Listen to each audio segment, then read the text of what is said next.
great state is 3.2%.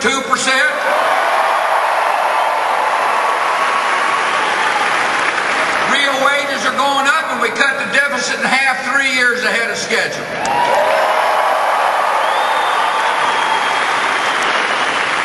People are beginning to pay attention to this election, and they understand that if the Democrats win, they're going to raise your taxes.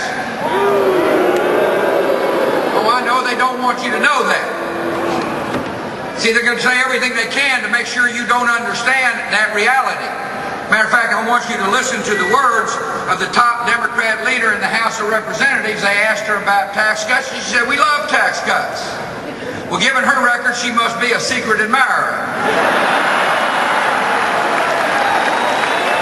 Every tax cut we passed, and by the way, they're the largest tax cuts since Ronald Reagan was the president.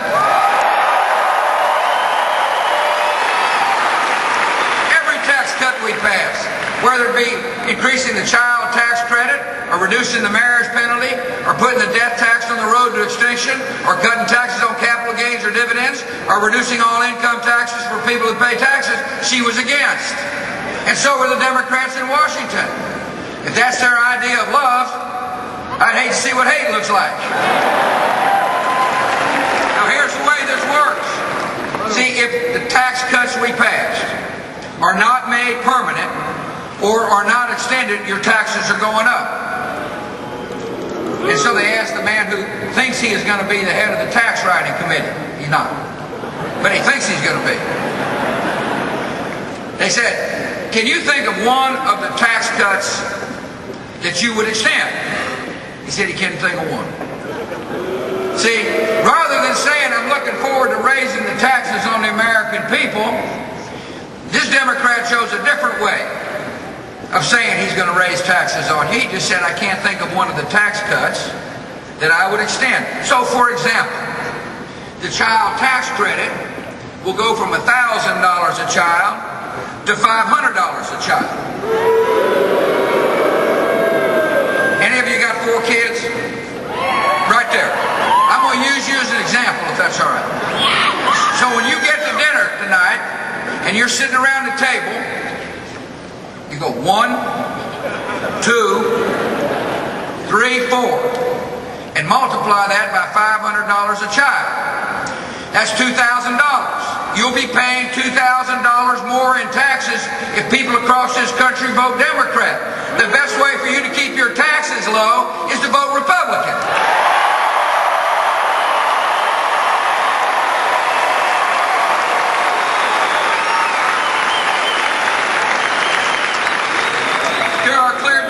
On this important issue. The Democrats want to raise taxes when you're born, when you're working, when you're retired, and when you die. In other words, the Democrats' philosophy is this: if it breathes, tax it. And if it stops breathing, find their children and tax them. Our philosophy is, we want you to have more of your own money because we know the tax cuts have worked to keep this economy strong.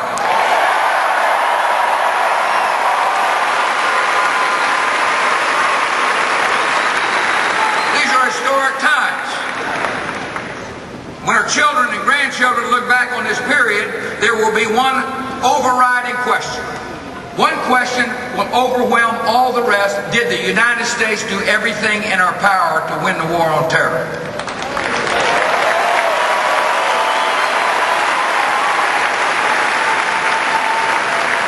I could tell you we weren't at war, but we are. We face a brutal enemy that has an ideology so backwards that many of our citizens can't possibly comprehend it. See, we believe in basic freedoms. They don't. We believe in the freedom to worship. They don't.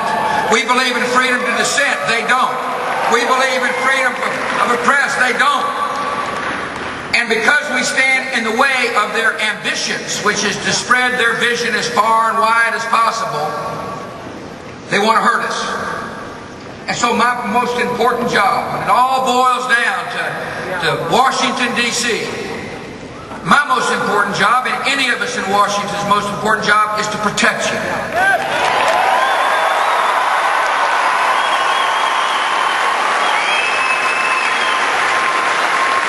You can't negotiate with these people. You cannot hope for the best with these people. The best way to protect you is to find them and bring them to justice before they have a chance to hurt us.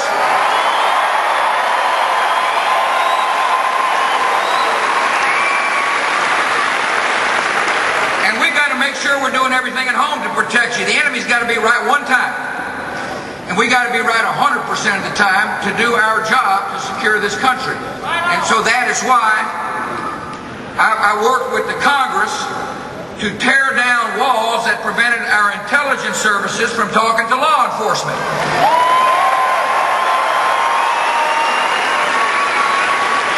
It probably didn't make any sense to you, but that's what happened, but that's the case.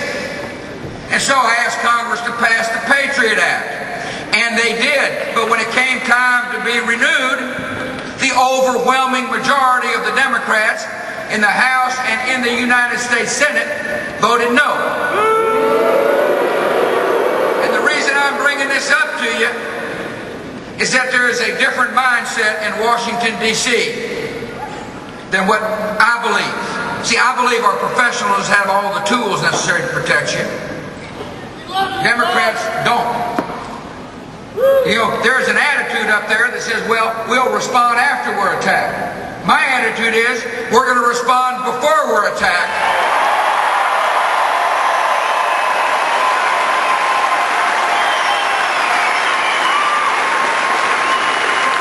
I felt it was important if Al-Qaeda or an Al-Qaeda affiliate was making a phone call into the United States that we knew why. In this different kind of war, we must understand what the enemy is thinking if our job is to prevent an attack. When that bill came up in front of the United States House of Representatives, the vast majority of Democrats voted against it. I felt it was important that when we picked somebody up off the battlefield, that we had an opportunity to question that person. See, we picked up Khalid Sheikh Mohammed, who our intelligence services think was the mastermind of September the 11th. Here's my way of thinking. If he knew about one attack, he might know about another attack.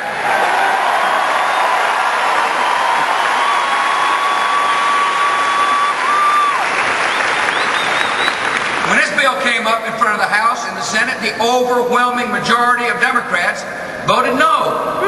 If the people of this country expect their government to do its most important job, you better elect people who will give our professionals the tools necessary to protect you, and those people are Republicans.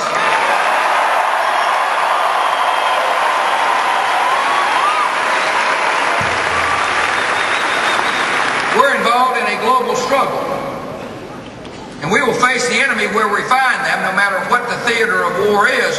Most important theater, however, is Iraq.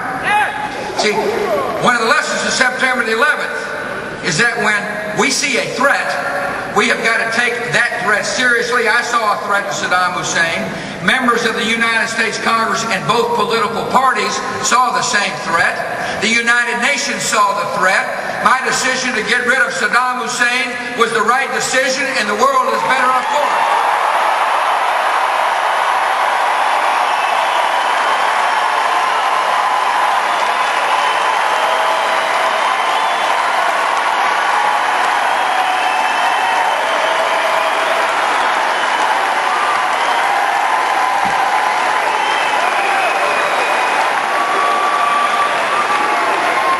On Sunday,